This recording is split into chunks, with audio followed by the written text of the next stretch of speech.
Bom dia para os brasileiros, boa tarde para os portugueses.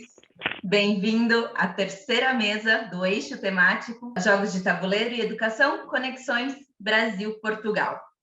Nessa mesa temática, teremos samba e poesia. Então, para compor a mesa, eu convido o design dos jogos, do jogo Pessoa, Orlando Sá, o especialista em Fernando Pessoa, Carlos Pitella, o designer do jogo Roda de Samba, Walter Bispo, e o professor especialista em samba, Luiz Simas. Sejam todos bem-vindos. Agora eu vou pedir para que cada um se apresente. Então, fiquem à vontade aí, pode abrir o microfone e passo a palavra. Boa tarde, o meu nome é Orlando Sá. Quero, de antemão, pedir desculpa se eu disser alguma palavra que seja pouco compreensível para a audiência brasileira, ou se me entusiasmar e falar rápido demais, às vezes também acontece. Portanto, peço já desculpa por causa disso. O meu nome é Orlando, eu sou arquiteto, tenho 39 anos. Durante o dia faço projetos e durante a noite faço jogos de tabuleiro. Lá na Gen Con não tinha nenhuma parte que falava que não podia fazer tietagem. Orlando Sá, eu preciso falar, cara, seus jogos são incríveis, eu ainda não tenho o jogo do Porto, eu ainda não tenho o Rossio. Então, quando muitas pessoas falam, lá vem a Bia falar do Porto, daí o pessoal fala, é Porto Rico, eu falo, não, é o jogo da cidade mais linda de Portugal. Então, assim, quando o Arnaldo fez o convite para a Gen Con, já foi uma surpresa e tanto, e depois, quando veio este convite e veio o seu nome, confesso que eu fiquei também muito feliz. Então, já aproveitando aqui e falando, sou sua fã. Obrigado, obrigado. Olá a todos, não sei se conseguem me ouvir bem. Tá bem. Então, eu sou Carlos Pitella, eu estou aqui em Montreal, que os moicanos ainda chamam de Tchortchage, que é uma palavra linda, né? É a cidade onde os rios se encontram e as pessoas se despedem. Bom, eu sou brasileiro, mas morei em Portugal, morei nos Estados Unidos, é difícil me apresentar. Não sei o que é importante essa altura do campeonato, só sei que eu tenho muitos sotaques. Eu escrevo poesia e faço investigação em vários arquivos, inclusive do Pessoa, há muitos anos. E a outra coisa que eu ia dizer é que quem era para estar aqui era a Fernanda Vizcaíno, que é uma pessoa que trabalha com as cartas do Pessoa e conhece muito o humor das cartas e os jogos de palavras. E ela, infelizmente, não pôde estar aqui. Tem um familiar no hospital, então eu estou aqui tentando substituí-la, mas vocês podem imaginar que seja a Fernanda falando, mas de qualquer jeito eu estou muito feliz de estar aqui e agradeço o convite. Bom dia, boa tarde, pessoal. Eu sou Walter Bispo, eu sou de formação designer gráfico, sou do Rio de Janeiro, Brasil. Comecei a trabalhar com jogos mais ou menos em 2018, de modo um pouco mais profissional, estudando um pouco mais de game design. Comecei desenvolvendo um jogo que eu comecei no meu projeto de graduação da faculdade, que é sobre quilombolas. Depois disso, o meu segundo jogo é sobre o Roda de Samba, que a gente vai falar um pouquinho hoje. E atualmente eu trabalho também na Fiocruz, desenvolvendo projetos de jogos aliados à divulgação científica, né? Então, estou sempre com jogos aí em meio ao design gráfico e tal. E vamos trocar essa bola aí hoje sobre o Roda de Samba também. Bom dia para os brasileiros e brasileiras, boa tarde para os portugueses. Eu me chamo Luiz Antônio Simas, sou um carioca do Rio de Janeiro, mas de família do Nordeste do Brasil, de Pernambuco e Alagoas. E eu trabalho com culturas populares, tenho 21 livros já publicados nessa área, e uma parte considerável deles sobre a história do samba, especialmente um livro que eu escrevi em parceria com um grande mestre que eu tenho, meu amigo, Ney Lopes, o Dicionário da História Social do Samba. Então, basicamente, a minha percepção sobre o samba é muito ligada à relevância que o samba tem para a cidade do Rio de Janeiro. E é um prazer estar aqui com vocês. Muito obrigada a todos. Então, agora, para dar andamento na nossa mesa, eu convido o Orlando Sá para falar um pouquinho sobre o jogo, sobre os elementos do jogo, como que surgiu essa ideia e como que Fernando Pessoa virou o jogo. Por favor. Obrigado. Antes de mais, queria agradecer o convite para estar aqui num painel com tantas pessoas ilustres para falar de poesia e para falar de samba, pessoas que também estudaram estes assuntos a sério, não como eu, que fiz um jogo sobre poesia, tenho bastante conhecimento sobre a de Fernando Pessoa, mas não de uma forma académica. Como é que surgiu e eu já vou mostrar algumas imagens, e prometo que não vou deixar a minha cara durante muito tempo no ecrã, portanto não se preocupem. Como é que surgiu a ideia do jogo? Eu fui contactado pela editora que lançou um jogo meu ano passado chamado Rocio, que é Pitágoras, que é uma editora portuguesa que lança jogos focados na cultura portuguesa. E a Pitágoras pediu-me se eu podia desenvolver um jogo sobre Fernando Pessoa. Eu sempre fui um grande fã de Fernando Pessoa, especialmente do Alberto Queiro. Nós em Portugal, no 12º ano, portanto o último ano antes de entrarmos na universidade, temos todos que levar com Fernando Pessoa. Há aqueles como eu que gostam bastante, há aqueles que já não gostam assim tanto. Só para terem ideia da importância do Fernando Pessoa em Portugal, imagino que no Brasil seja também o mesmo, mas nós no nosso currículo escolar isso é muito, muito aprofundado. E desde essa altura que eu sempre tive um fascínio pelo Alberto Queiro, pelo caráter bucólico, pela poesia que de certa forma é uma poesia desmanchada, que não rima, que não se importa com estrutura. E então, quando eu recebi este convite, fiquei assustado, porque eu fiz jogos bastante abstratos. O Porto é um jogo sobre construir a Ribeira do Porto, é um jogo abstrato. O Rocio era um jogo abstrato, sobre pavimentar a Praça do Rocio em Lisboa. Fazer um jogo sobre uma pessoa como o Fernando Pessoa deixou-me em pânico. Mas o que aconteceu foi que, pegando no conhecimento que tinha de Fernando Pessoa e investigando mais, no fundo o tema facilitou ao desenvolvimento do jogo. E agora vou fazer uma pequena overview do jogo. Não sei se conseguem ver o meu ecrã. Ok. Portanto, esta é a capa do jogo, do Pessoa. O jogo foi ilustrado pela Marina Costa, que é uma extraordinária artista portuguesa e também também desenvolveu o design gráfico do jogo. A ideia do jogo, nós no jogo decidimos pegar nos heterónimos do Fernando Pessoa, que é uma das coisas que são mais características da obra de Fernando Pessoa.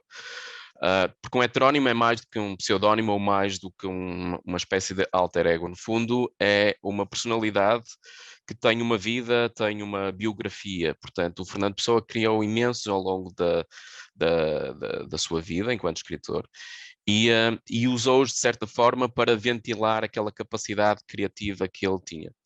E estes 4 heterónimos, digamos 3 grandes heterónimos e um que é uma espécie de alter ego, que é o Bernardo Soares, portanto os 3 grandes heterónimos são o Alberto Queiro, o Álvaro de Campos e o Ricardo Reis. Nós pegamos de forma a que os jogadores fossem esses próprios heterónimos, ou seja, são criaturas metafísicas que vivem dentro da cabeça do Fernando Pessoa, que é um círculozinho que vocês veem no centro do tabuleiro e vem a cabeça dele, e ao longo do tabuleiro existem 4 espaços físicos, que são o Martinho da Arcada, que é o café no topo do tabuleiro, a Brasileira, que é o café na parte de baixo do tabuleiro, temos uma livraria no lado esquerdo, que representa os alfarrabistas a que o Fernando Pessoa ia muitas vezes comprar livros. O Fernando Pessoa tinha uma das maiores bibliotecas daquele tempo em Portugal. E por fim, a Praça do Rocio, que aqui significa um bocado o ato de escrever poesia. E então os jogadores vão sendo estas personagens que são caracterizadas pelos peõezinhos coloridos que vocês veem no tabuleiro, e eles vão saltando entre a cabeça do Fernando Pessoa, que é este espaço que vai rodando e que roda fisicamente no jogo e também marca a passagem dos anos, porque o jogo acaba quando Fernando Pessoa morre, em 1935. E depois existe um outro peão, que é um peão preto, que vocês podem ver, que está colocado na Praça do Rocio, e esse peão preto representa o corpo físico do Fernando Pessoa. E, portanto, durante o jogo, os jogadores têm uma série de condicionalismos. Por exemplo, se eu quiser ir ao Martinho da Arcada e já está lá outro heterónimo, eu não posso, porque o Fernando Pessoa não encarnava 2 heterónimos ao mesmo tempo. Portanto, o que eu posso fazer é controlar o corpo físico do Fernando Pessoa e dirigir-me com o corpo físico do Fernando Pessoa até aquele espaço que está bloqueado. Óbvio que os jogos de tabuleiro são abstrações, não é? Portanto, nós temos que criar uma experiência de jogo que seja interessante para os jogadores e, ao mesmo tempo, nós aqui tentamos introduzir este aspecto de que um heterónimo não é uma personalidade física, é algo metafísico. O próprio Fernando Pessoa, o meeplezinho dele, anda à volta do tabuleiro, nunca pode entrar para dentro da sua cabeça, porque o corpo físico nunca pode entrar dentro da sua mente. E os heterónimos vão saltando entre estas duas esferas, digamos assim. Cada jogador, vocês podem ver, tem também um tabuleirozinho que representa esse próprio heterónimo. E eles são todos assimétricos. Nós, no jogo, nós colocamos... as cartas têm 3 esferas, digamos, como se nós formos a ver um baralho de cartas que tem 3 naipes, nós aqui temos 3 naipes. E são correntes de escrita. Temos o futurismo, o classicismo e o naturalismo. Óbvio que, por exemplo, o Alberto Queiro, neste jogo, que é o naturalista, quando ele joga cartas do naipe do naturalismo, ele vai marcar mais pontos no início do jogo que qualquer um dos outros, porque é a sua esfera, a sua corrente de escrita predileta, digamos assim. Da mesma forma, o Álvaro de Campos, o futurista, quando escreve poemas usando cartas futuristas, consegue pontuar mais do que usando outras correntes de escrita.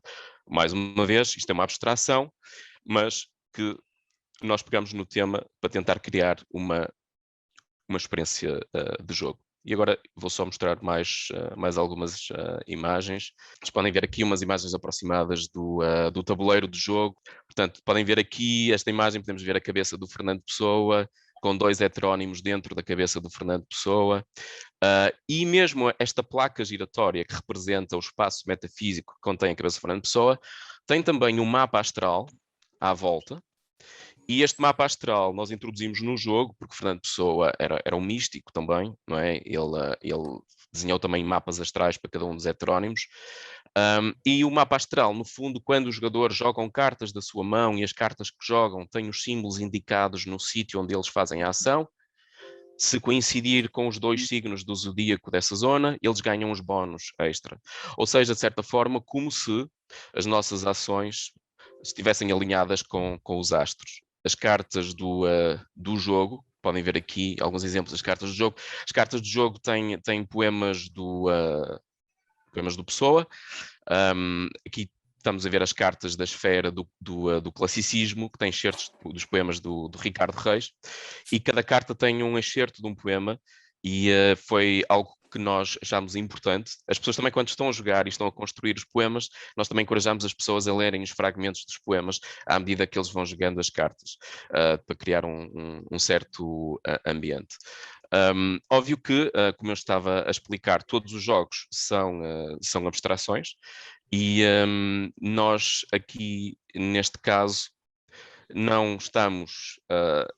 não pretendemos que o jogo seja uma ferramenta pura e simplesmente didática, porque eu não creio que os jogos devam ser didáticos, os jogos devem ser, acima de tudo, divertidos, é essa a função dos jogos, mas nós tentamos aqui introduzir elementos que despertassem a curiosidade das pessoas, e eu vou finalizar, por exemplo, mostrando, estão a ver aqui o tabuleiro de jogador do Álvaro de Campos, em que vocês veem, por exemplo, no início do jogo, o Álvaro de Campos marcaria 2 pontos pelas cartas roxas, que são futuristas, e marcaria 0 pontos pelas cartas verdes, que são naturalistas, e 0 pontos pelas cartas cinzentas, que são as classicistas, porque, no fundo, era esse o seu caráter. Mas o que é curioso no jogo é que os jogadores, à medida que vão aos alfarrabistas e vão comprando mais livros, podem desenvolver o seu conhecimento nas diversas áreas, isto é uma abstração grande daquilo que foram estes heterónimos, e se calhar fazer de um Álvaro de Campos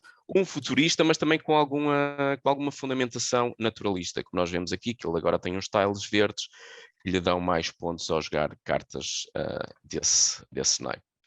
E, portanto, a ideia aqui foi, o jogo é um jogo mais complexo que um jogo familiar, mas nós também achámos que não era possível fazer um jogo sobre uma personagem tão complexa, que fosse uma abstração total e que fosse simples demais. Uau! Sensacional! Carlos, agora passo a palavra para você. Então, o que você tem para acrescentar, o que você tem de observação? Então, fique à vontade. Obrigado. Vocês me ouvem bem, né? Bom, estou felicíssimo de estar aqui. O jogo parece encantador. Eu quero jogar também, é claro. Vamos ver se conseguimos exportar para o Canadá também. Bom, uma coisa que eu queria falar, que eu não falei na introdução, é que eu estudei com a professora Cleonice Berardinelli no Brasil. Ela sempre me vem à mente, né? Quando eu penso em pessoa, quando eu falo em pessoa. A Cleonice, que fez 104 anos agora, ela é incrível. Cleonice é uma das poucas pessoas no Brasil que trabalhou com espólio, com o arquivo do Fernando Pessoa. Eu tive a grande sorte de poder aprender com ela a me perder e me achar nesse arquivo, que é um arquivo que fica na Biblioteca Nacional de Lisboa, que tem 30 mil e tantos documentos, e Pessoa tem mais documentos espalhados pelo mundo, mas principalmente em algumas coleções particulares em Portugal. E eu tive a oportunidade de passar por esse arquivo algumas vezes, e ainda volto a Portugal para pensar esse arquivo, e é impressionante ver como o jogo era importante para a Pessoa, como aparece em várias partes da obra dele, e de várias formas diferentes. Então eu preparei alguns slides com algumas ideias de jogos, algumas noções de jogos de Pessoa que passam também pelo heterônimo, para tentar pensar na própria questão do heterônimo, como jogo, como Orlando muito bem demonstrou através do jogo, que eu acho muito legal. Então, só para abrir algumas outras portas de pensamento para essa conversa aqui, eu vou compartilhar minha tela, o meu ecrã, né? E vamos ver e vamos por aí. Então, eu pensei como título Pessoa Ludens, né? Pensando no livro do Huizinga, Homo Ludens, que muitas pessoas que gostam de jogo vão conhecer esse livro, partidas, tabuleiros, paradoxos e outros jogos em Pessoa. Né? E eu trabalho agora do Canadá, mas trabalho remotamente para o Centro de Estudos de Teatro da Faculdade de Letras da Universidade de Lisboa, e lá nós pensamos muito a ideia do teatro, do drama como jogo também em Pessoa. Então, é uma imagem que eu adoro, que está assim, dentro de um caderninho do Pessoa, e vocês vão reconhecer que do lado esquerdo nós temos o Homem Vitruviano do Da Vinci, certo? Que é as proporções do arquiteto Vitrúvio, que Da Vinci recriou, a estrela, o homem como estrela de 5 pontas, né? O ser humano como estrela de 5 pontas, e o Pessoa fez esse desenho, mas olha o que ele fez do lado desse desenho. Né? Parece, quem gosta de Karate Kid vai lembrar do Daniel San, que parece bem uma pessoa, parece o crane, né? A garça, ou então, nesse caso, é o ibis, ou a ibis, que é uma ave do Egito. Então, eu chamo disso que é o homem vitruviave, não é o homem vitruviano do Pessoa. E esse humor está sempre presente nas coisas, pelo menos na minha visão do Pessoa, esse humor de brincar com a tradição está sempre presente. Eu adoro essa imagem, porque a ibis não só é um desenho, mas também foi um apelido do próprio Fernando Pessoa, apelido no sentido de alcunha, né? Pessoa se chamava de ibis, por causa do nariz, por causa das brincadeiras, e ele fez vários desenhos, fazia desenhos o tempo todo. Tem aqui nesse slide Edgar Allan Poe lá em cima, mas aqui no lado, no cantinho, tem Pessoa com o ibis, né? E eu ampliei aqui a imagem, vocês conseguem ver. E o ibis não chegou a ser um heterônimo, porque heterônimo mesmo, a pessoa só chamava os 3 grandes heterônimos, Ricardo Reis, Alberto Caeiro e Álvaro de Campos, e o semi-heterônimo Bernardo Soares, né? Mas foi uma das personagens fictícias, de autores fictícios, que Fernando Pessoa criou. Ou seja, não só criou homens e uma mulher, né, a Maria José, mas também criou um pássaro. O ibis também foi um autor fictício de Fernando Pessoa. E tem mais de 100. Já a última contagem tinha 137 personagens, autores fictícios inventados. É um jogo incrível, né? E, bom, o ibis chegava a assinar cartas. Aqui tem trechos de 2 cartas da correspondência do Pessoa com a Ofélia Queiroz, uma das poucas namoradas que Pessoa teve na vida. O José Barreto recentemente descobriu uma segunda namorada, que é uma outra história, para outros dias. Mas o que eu gosto dessas cartas é que são cartas muito carinhosas, muito engraçadas, mas um chama o outro de Ibis também. Então, olha aqui esse pedacinho. Pessoa escrevendo para Ofélia. Querida Ibis, desculpa o papel impróprio em que te escrevo. É o único que encontrei na pasta e aqui no Café Arcada não tem papel. Mas não te importas, não? Ou seja, é muito engraçada essa ideia das cartas, do papel, da qualidade. Pessoas escreviam em todos os tipos de papel. E agora, é claro, tem algo mais, um pouco mais erótico. E acabei, uma assinatura de uma carta. E pronto, dá minha boquinha para comer, assinado Ibis, nome de uma ave do Egito, que é essa mesma. Ou seja, a pessoa também se assinava como Ibis nessa correspondência carinhosa com Ofélia. Mas não é só na correspondência amorosa que a pessoa brinca. E isso que eu digo que é pena que a Fernanda não está aqui. Mas, aliás, tem aqui, antes de falar disso, uma outra carta aqui de pessoa para Ofélia, em que o Álvaro de Campos aparece no meio da carta, ou seja, um outro heterônimo no meio da carta. A Ofélia devia ficar maluca com essa correspondência, mas olha isto, que é maravilhoso. Não te admires de a minha letra ser um pouco esquisita, pessoa falando para a Ofélia. Há para isso duas razões. A primeira é a de este papel, o único acessível agora, ser muito corredio e a pena passar por ele muito depressa.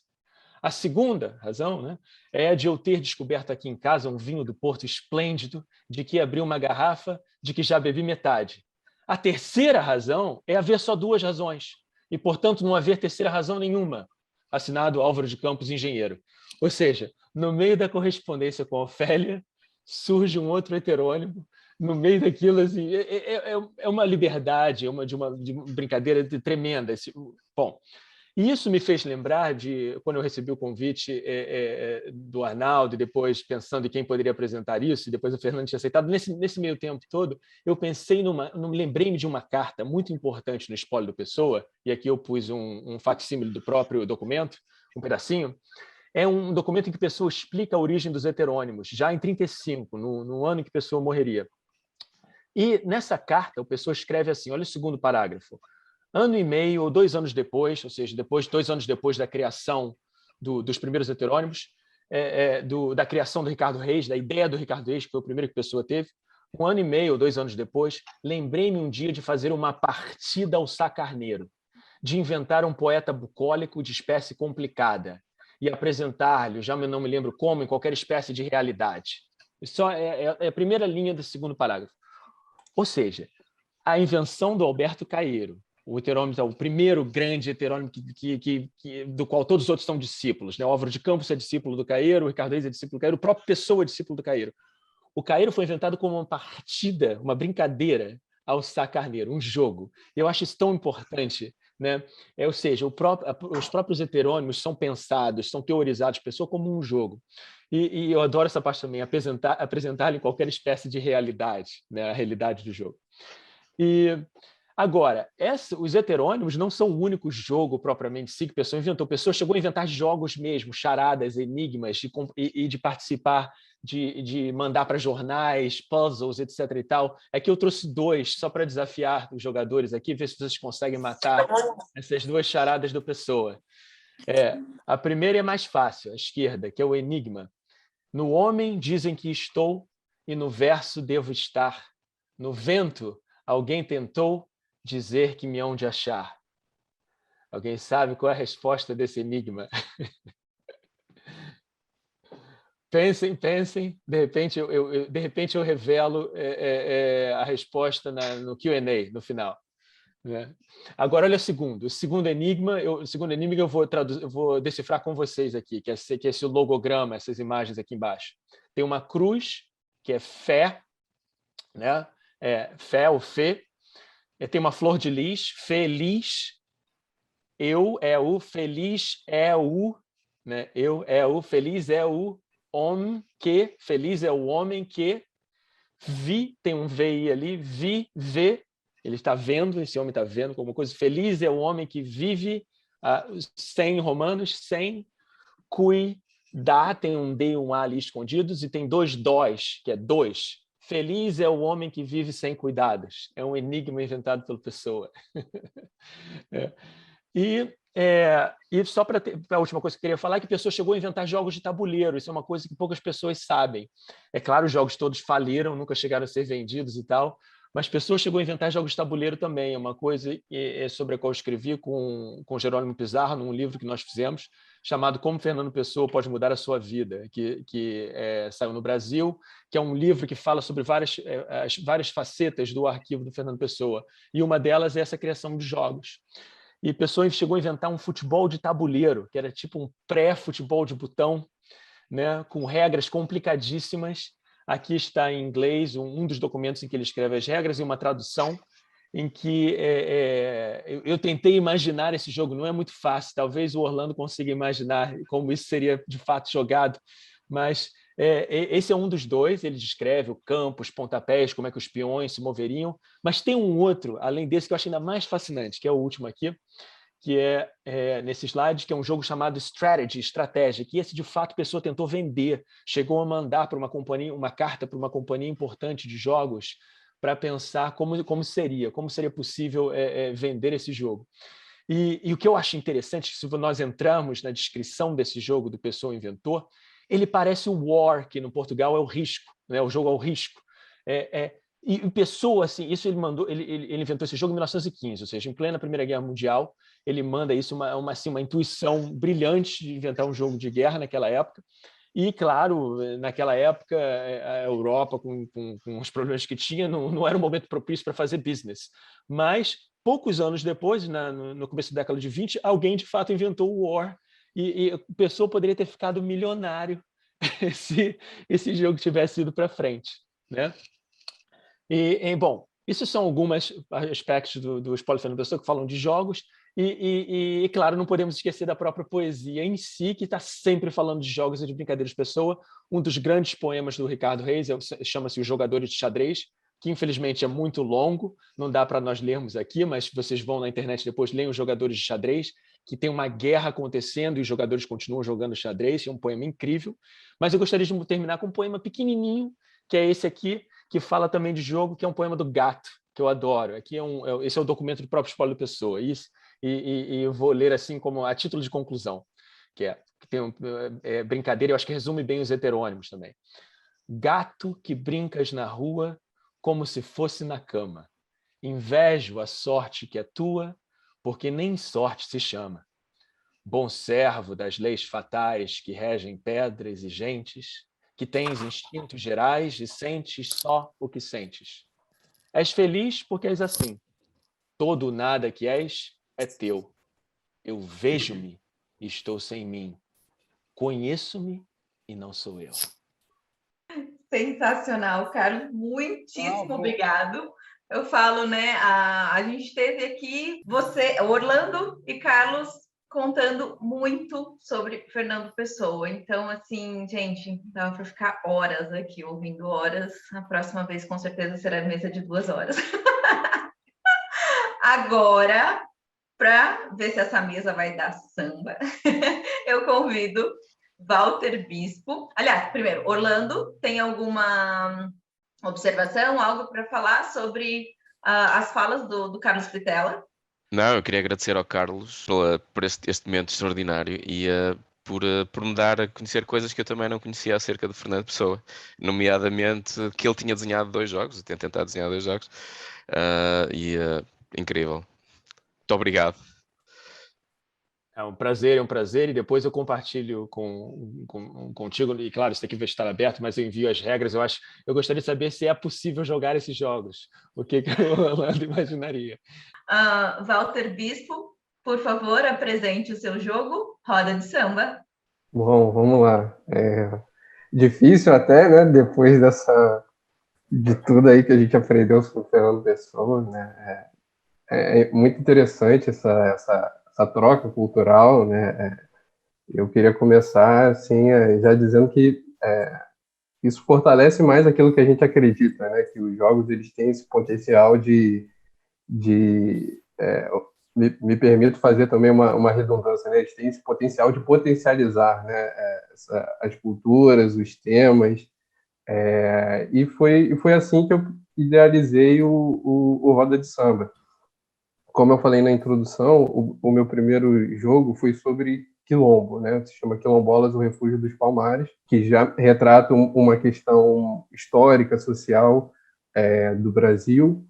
E no meu segundo jogo eu queria fazer uma coisa que fosse um pouco mais leve, que também tivesse essa questão cultural muito forte, essa questão temática muito forte, mas que não fosse só sobre luta e resistência, mas que trouxesse também essa experiência de, assim, mais leve realmente, né? Porque o samba também é resistência, né? O samba também é luta, também é muito da nossa história brasileira e do Rio de Janeiro, mas principalmente hoje em dia, quando a gente pensa em samba, a gente pensa em festa, numa coisa alegre, e eu queria realmente trazer isso. Então, assim, é um tema, né, e um jogo que também retrata a luta, que também retrata a resistência, mas é uma luta e uma resistência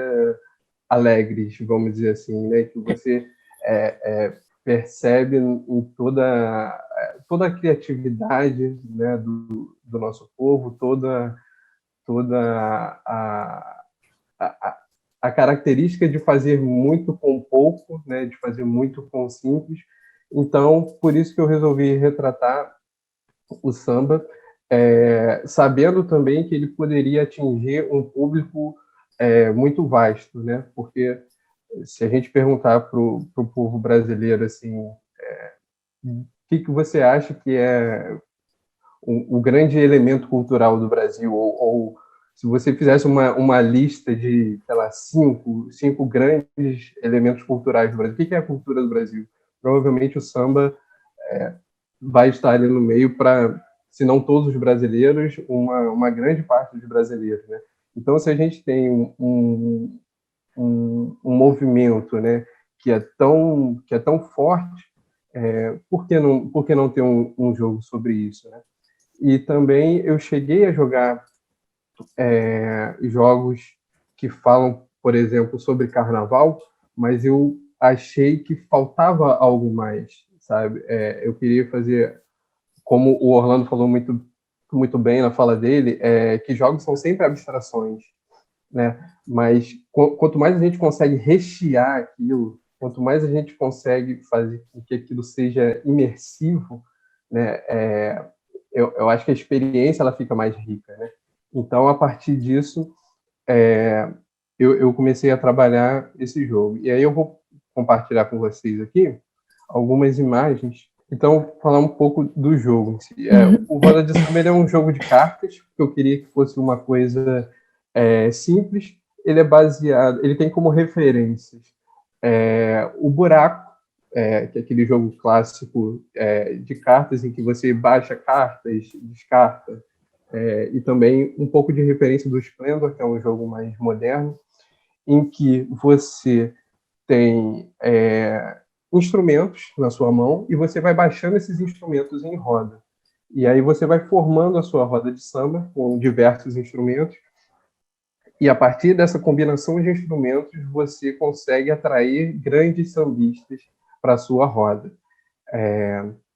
Então você vai colocando violão, pandeiro, cavaco, surdo, enfim, você vai formando a diversidade de instrumentos na sua roda, e a partir disso você consegue atrair sambistas para a sua roda, né? Então, isso também eu queria que fosse, de certa forma, uma homenagem ou uma forma de manter viva, né, a memória dos nossos sambistas, né?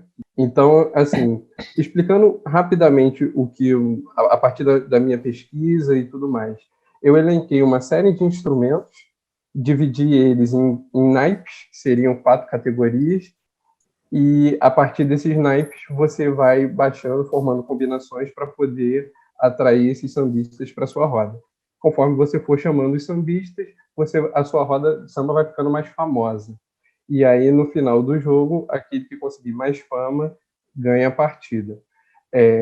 Então, por exemplo, eu dividi o jogo em 4 naipes, que vocês vão ver aí. Tem o vermelho, que são os instrumentos de corda, amarelo, que são os instrumentos de percussão com baqueta, verde, que são instrumentos de percussão de mão. E aí, como o samba tem muitos instrumentos de percussão, eu categorizei eles dessa forma para poder facilitar, né? Então, tem instrumentos de percussão que você toca diretamente com a mão, que são, por exemplo, o pandeiro, tantã, e tem instrumentos que você usa baqueta, reco-reco, surdo, agogô.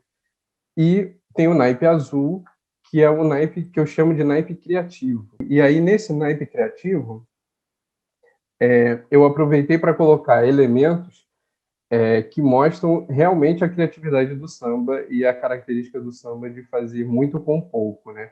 Então, nesse naipe criativo tem, por exemplo, caixa de fósforo, tem palma da mão, tem a voz e tem o prato e faca. Porque o samba tem muito dessa característica de você fazer música com o que você tiver à mão, né? Se você não tem nada à mão, você pode bater na palma da mão e cantar e você já consegue fazer um samba, né?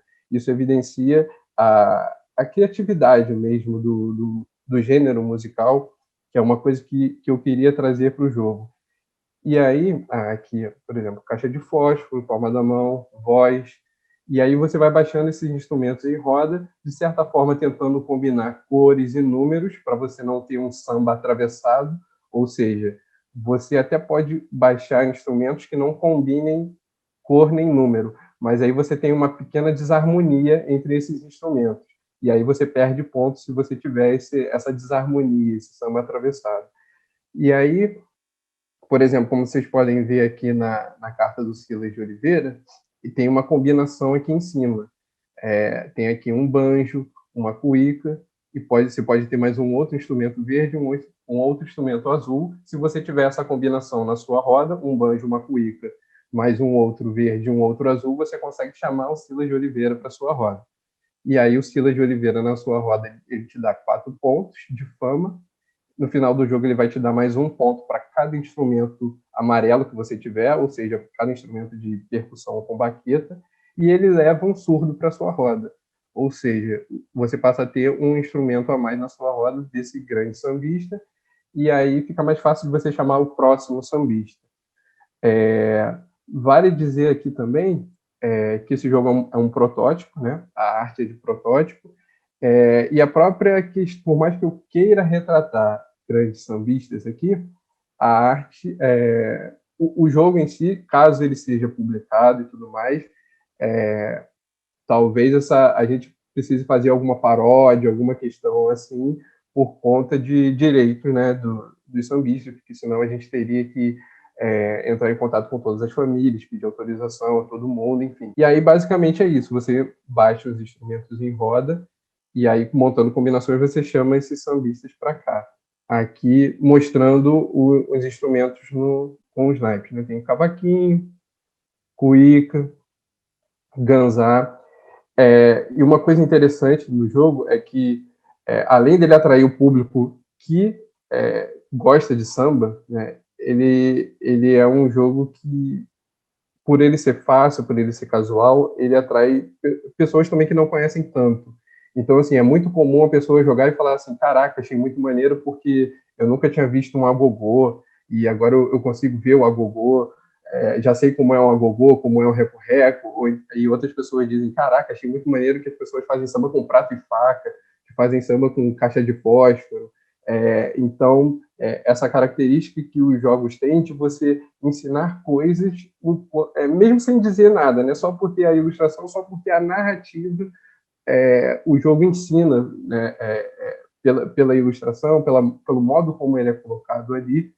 E, para finalizar, tem a figura do malandro, aqui mostrando para vocês os sambistas, né? Então, Jovelina, e aqui os malandros. O malandro é uma figura importante, né, do cenário carioca, aquele que tenta se dar bem, mesmo em meio às dificuldades da vida.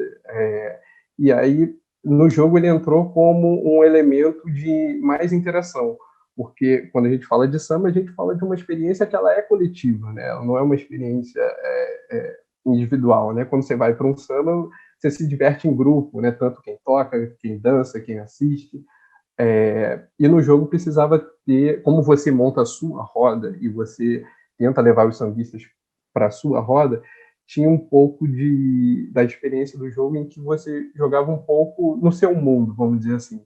E o Malandro, ele entra nessa questão de você interagir mais com os jogadores. Então, ele é uma carta que você joga no descarte, ao invés de você descartar um instrumento, você descarta o Malandro, e aí ele te permite fazer uma ação mais forte que você não conseguiria fazer sem essa malandragem, né?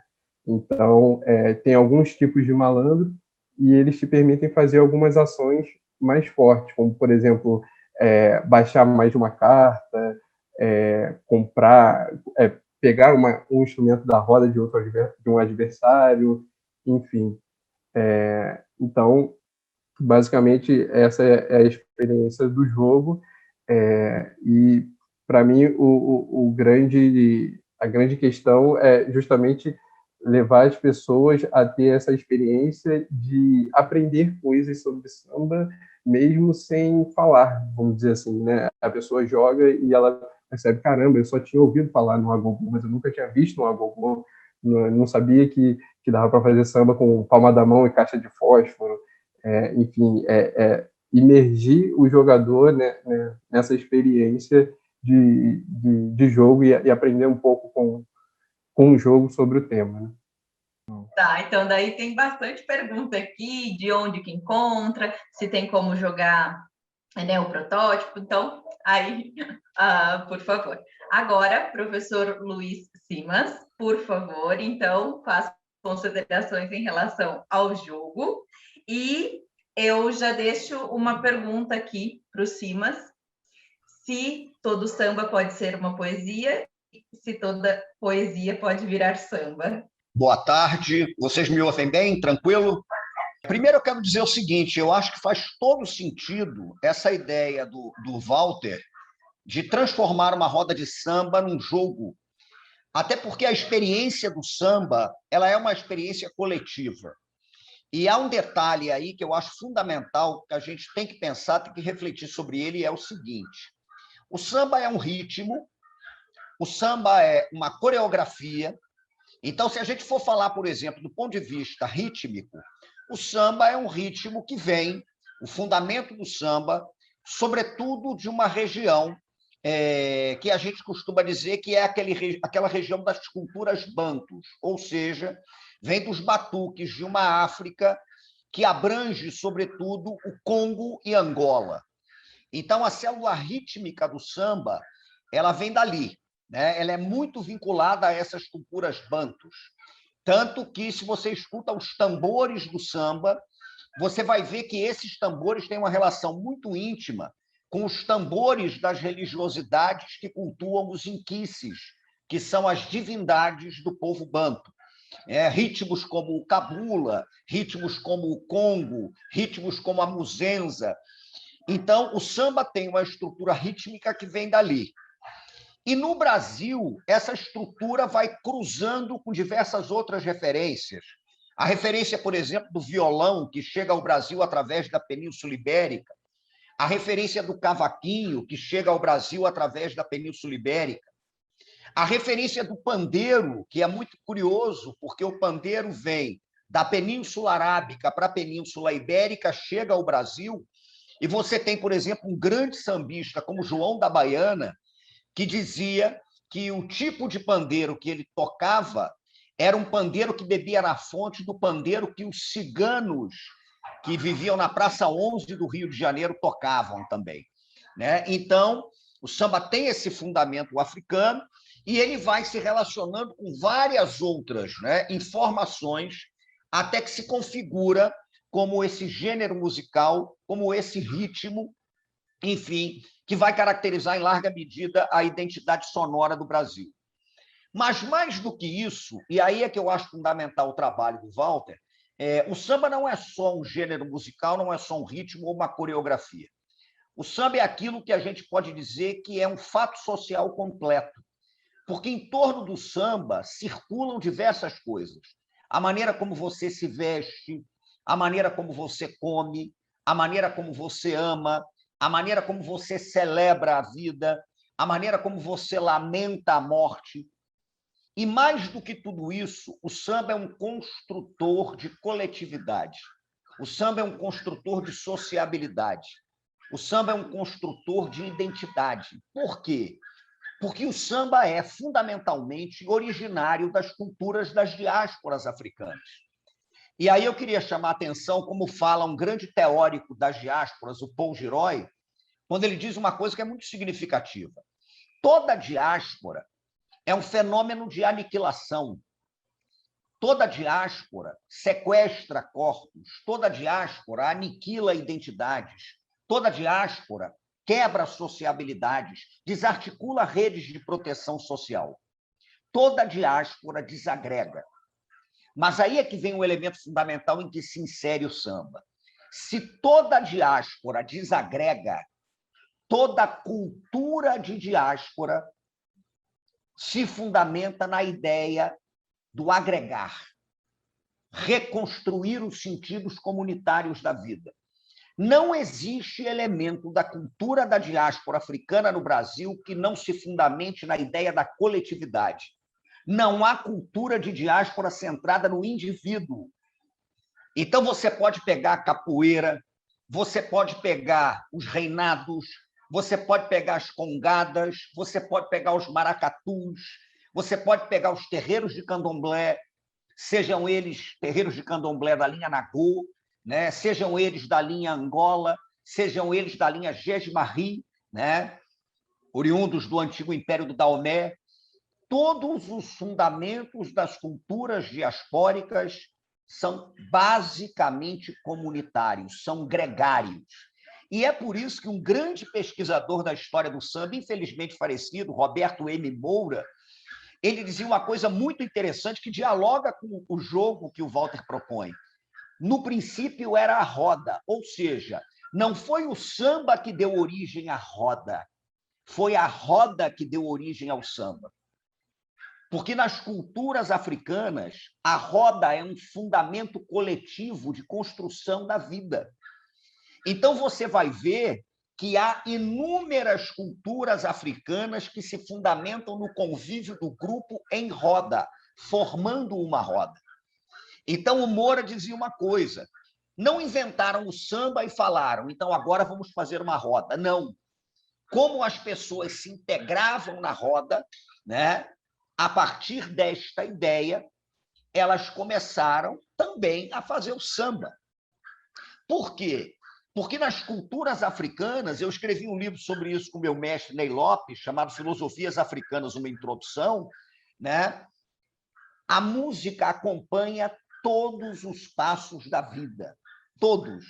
Você tem a música para o amor, a música para a morte, a música para o trabalho. A musicalidade está presente em rigorosamente tudo. Tudo envolve a música. Tudo envolve a sonoridade. Tudo envolve o diálogo que existe entre o corpo e o tambor. Isso é muito interessante. Isso é uma coisa absolutamente fundamental.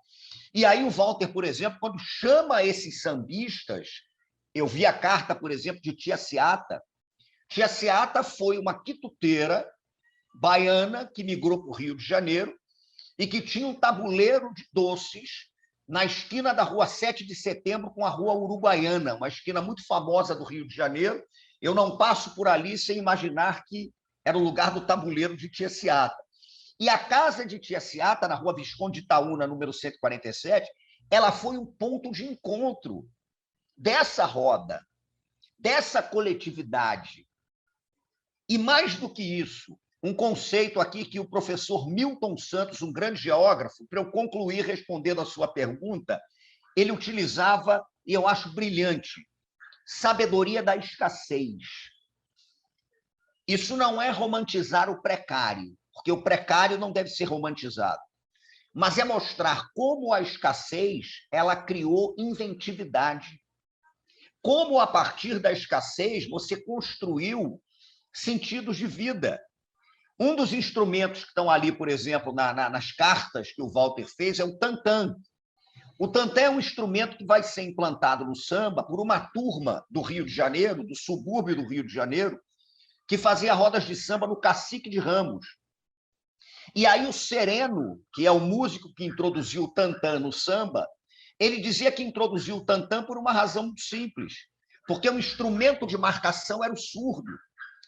E como eles, quando começaram, não tinham carro, e eles tinham que ir de ônibus ir para os lugares onde as rodas aconteciam, o surdo era um instrumento muito pesado para carregar.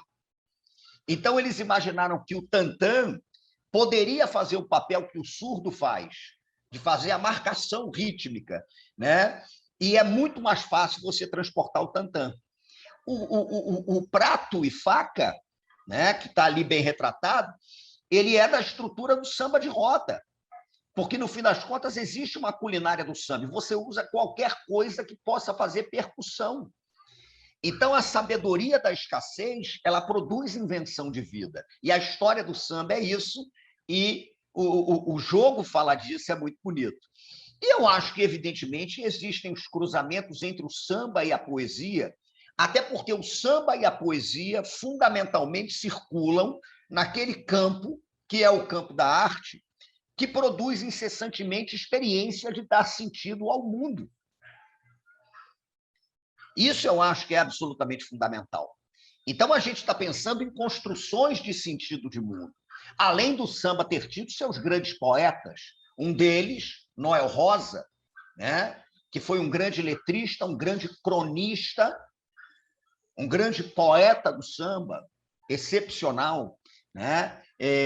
Então, o samba tem essas características. Por isso, eu fiquei extremamente interessado, e o problema agora é que eu já imaginei que diversas outras manifestações poderiam render belos jogos de tabuleiro. Eu já fiquei aqui imaginando o Walter fazendo um jogo sobre os reinados mineiros, as congadas, os maracatus, né? As marujadas, os elementos das culturas populares brasileiras. Mas, fundamentalmente, é isso. O samba é construção comunitária de sentido de mundo. E, para jogar, a gente não joga sozinho, a gente tem que estar junto, né? Então, faz todo sentido que um jogo sobre o samba esteja aí, e tomara que a gente possa ter acesso a ele, porque agora eu fiquei curiosíssimo para formar a minha roda e evocar os meus grandes ídolos da história do samba. Muito obrigado de novo pelo convite, gente. Adorei muito, adorei mesmo conhecer o jogo sobre o Pessoa, ouvir sobre o Pessoa e conhecer esse trabalho maravilhoso que o Walter está fazendo a respeito do samba. Muito obrigado. Gente, muitíssimo obrigada. Assim, eu estou totalmente sem palavras. Eu estou assim emocionada mesmo. E, gente, que mesa! Posso só fazer um adendo? Que eu falei... é só para complementar mesmo, que eu sei que a gente está em cima do horário. Cada jogador monta a sua roda, né? E aí, sempre nessa questão de fazer o jogo ser cada vez mais imersivo, cada roda é um local, realmente, né, do berço do samba, digamos assim, né? Pegando carona no que o Simas falou, né? Então, um jogador joga como se ele estivesse montando uma roda no Morro de São Carlos, né? Que é a turma do Estácio. Deixa eu passar aqui. Outra pessoa montando uma roda de samba na Lapa, outra pessoa no Terreirão, outra pessoa no Cacique de Ramos e outra pessoa na Pedra do Sal, na casa da tia Ciata, né? E aí, como o Simas falou, né, que o samba começou na casa da tia Ciata, a ideia é que, como nos jogos é comum, né, ter uma escolha de primeiro jogador, né, quem é que começa o jogo? Nesse jogo, a ideia é de que quem joga na Pedra do Sal é a primeira pessoa a jogar, porque foi ali que o samba começou. Só isso adendo, porque também é uma coisa muito temática e eu tinha esquecido de partilhar. Gente, vocês me ouvem? Aproveitar aqui essa mesa para fazer uma denúncia. Porque o Walter, e antes de mais nada, vou dizer ao Orlando, que é um grande game designer, que o Walter está num nível de game design muito alto. Não é uma pessoa desavisada, não é uma pessoa que não conhece Eurogames, que não conhece todas as grandes mecânicas. Pelo contrário, é um estudioso do tema e todos os jogos que ele desenvolve, que a gente pôde participar dos testes, assim, são jogos à altura dos grandes jogos do Orlando Sá, dos grandes jogos do Vital Lacerda, está à altura dos grandes game designers do mundo. Tanto o jogo dos quilombolas como o jogo do Roda de Samba não encontra espaço nas grandes editoras. Ele tenta e não encontra esse espaço. Isso, para mim, eu estou falando de uma forma muito arrepiada, porque me dá a sensação, cheguei a escrever isso no chat, mas aqui vai a denúncia que fique gravada. Por que é que as editoras não estão colocando esses jogos no tema? Porque só serve jogo de branco? Só serve jogo de classe média para cima? Para quem é que nós estamos criando jogos? Sabe? Os portugueses me desculpem, mas nós temos problemas sociais no Brasil que são de uma ordem gravíssima. Sabem que estamos vivendo uma vergonha mundial com esse governo que aqui está, né? E infelizmente, a iniciativa privada, nesses momentos, parece que apoia a manutenção desse sistema que é excludente e que provoca, até mesmo num campo simples, o game design, um jogo, né, com que certos temas parece que são proibidos ou são menos importantes ou são, enfim, né, o que é que eles pensam? Que vai vender pouco? O que está na cabeça desse pessoal? Porque, assim, são jogos, em termos de design, incríveis, mecanicamente rodam perfeitamente, são jogos que têm um apelo da identidade nacional brasileira, então, assim, e que foram apresentados, não foi falta de tentativa, eu sei disso, né? Não foi falta de tentativa do Walter chegar às editoras e mostrar e dizer, tem aqui alguma coisa, sabe? Então, fica aqui essa denúncia, peço desculpas a todos os participantes, presentes, palestrantes, mas, assim, é indignação mesmo. Então, se eu posso, queria agradecer o convite e queria dizer também, de facto, fiquei surpreendido pelo jogo do Walter, parece-me excelente, tematicamente super bem implementado. E enquanto português, com pouca noção do momento difícil que o Brasil passa para além daquilo que nós lemos nas notícias, acho de facto estranho nenhuma editora brasileira pegar num tema tão fulcral da cultura brasileira. Se a mim, enquanto português, me perguntarem temas que eu acho que seriam fulcrais da cultura brasileira, o samba seria, obviamente, um deles. Portanto, e com significação a nível mundial, não é? Portanto, acho que é absolutamente estranho, de facto, as editoras brasileiras não pegarem nisto, porque é quase como esconder ou não valorizar uma parte essencial da cultura. E, portanto, eu espero que haja mais visibilidade para o jogo e votos de sucesso para o Walter. Eu espero que o Walter possa ter a oportunidade um dia de publicar o jogo. E muito obrigado a vocês pelo convite e peço desculpa pelos meus problemas técnicos, porque eu domino muito mal os computadores. Portanto, felicidades para todos e obrigado pelo convite. Orlando, Walter, que jogos maravilhosos. Eu estou empolgadíssimo aqui, já estou querendo fazer uma roda de samba em Montreal, não sei se há brasileiro suficiente no meu bairro, mas posso tentar. Os brasileiros, em geral, têm medo de frio, mas tem alguns aqui ainda no Canadá. E que alegria, Simas, ouvir-te. E Simas foi meu professor também. Eu acho que Simas foi professor de muitas pessoas aqui, mas não quero revelar a idade do Simas, mas as palavras dele são quase que atemporais. E eu fiquei pensando, Simas, na questão da coletividade, né, do jogo, não só da roda de samba, que é evidente e maravilhoso, como você pôs isso, mas pensando também no Pessoa, né?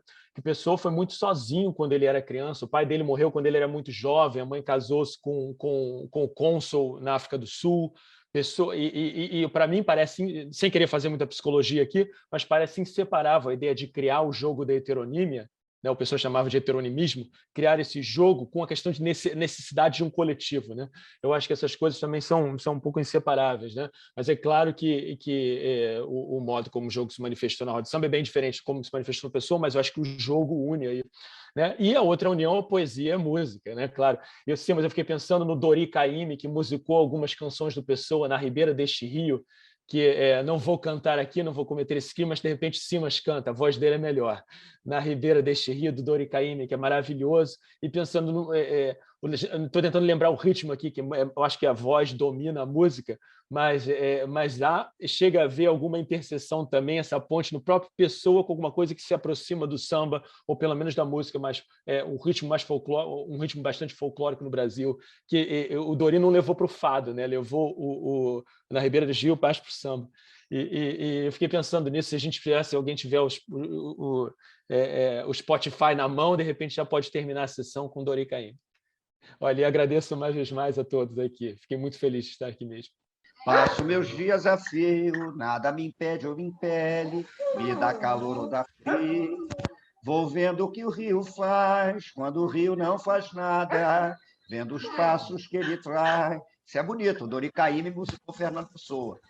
Essa música é maravilhosa, né? Obrigado quem encontrou no Spotify. E só para lembrar que a música não termina, a melodia continua subindo como o rio. Ele nunca fecha a melodia, vai passando, não, ele vai passando e vai assim. É incrível, é incrível. Enquanto vocês vão dando print aí, queria também agradecer pela atenção, pelo carinho, pelas palavras, agradecer pela presença, agradecer também aos outros participantes, aprendi muito também. Parabéns ao Orlando pelo jogo do Pessoa, também, assim, tá primoroso, assim. E obrigado. Sobre o Roda de Samba, quem tiver a fim de jogar, ele está no Tabletopia, mas aí entra em contato comigo pelo Instagram, principalmente pelo Instagram, né, Bispo Criativo, e a gente marca de jogar. E vamos sim, vamos dando os passos até a gente chegar mais à frente, né? Como diria Dona Ivone Lara, eu vim de lá pequenininho, né?